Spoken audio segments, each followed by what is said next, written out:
This tutorial will show how the various panel zone options within ETABS can affect the frame behavior. We will model 3 different frame options: centerline to centerline, rigid panel zones,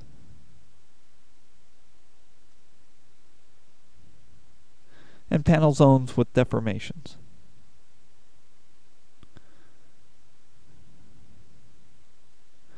We start with an 8-story, 3-bay by 3-bay building.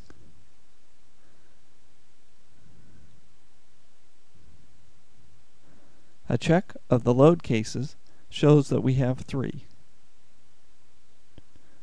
Dead with self-weight, live load, and a static earthquake load based on the UBC 97 in the X direction.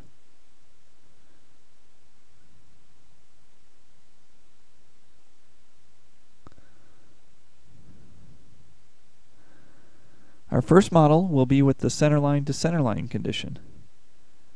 We select all the model and go to the Assign, Frame, and Offsets command.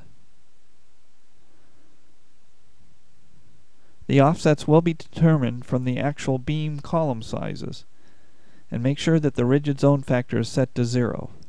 When 0, this means that there is no rigid zone. We are now ready to run the analysis.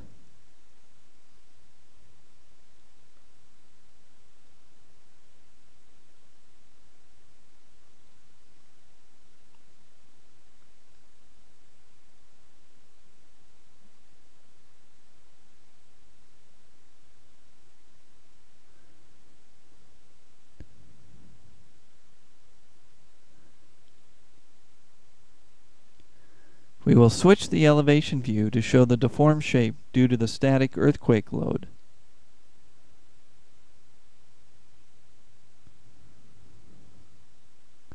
A right-click at a joint on the top level shows us the displacements, which for the X direction is 2.84 inches.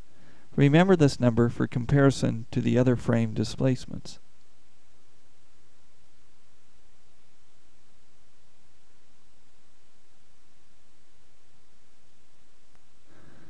Next, we will do an analysis with rigid panel zones.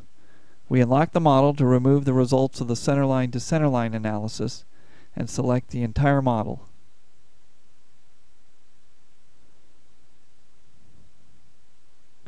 Go to the Assign, Frame, and Offsets command once again, but this time set the rigid zone factor equal to 1.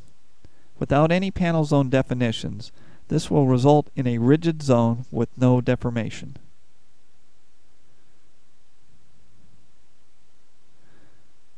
Rerun the analysis.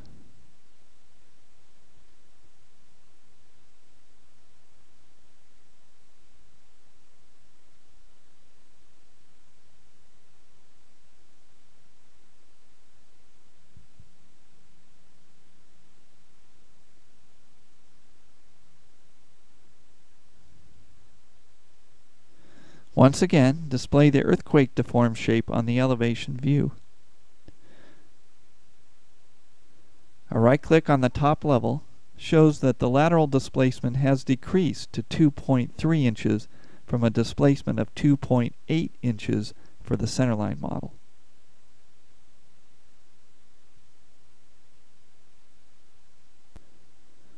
Once again, unlock the model to remove the results of the rigid panel zone analysis. Our next model will include panel zone deformations, and we start by selecting the entire model. Check to make sure that the rigid zone offset is still set to 1.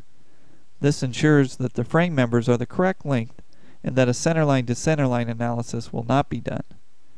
Select all once again, and this time go to the Assign, Joint Panel Zone command. In this model, we will use the elastic properties from the column for the panel zone, but we could also specify doubler plates or explicit values. The connectivity will be that for beam columns. Rerun the analysis.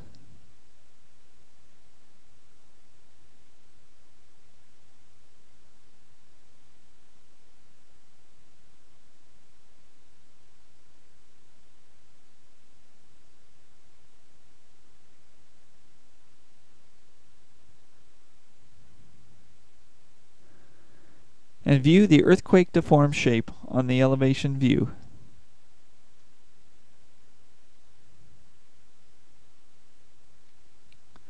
A right click at the top level shows that the displacement has increased to 3.19 inches, approximately 12% more than the centerline model and 40% more than when the panel zone had no deformation.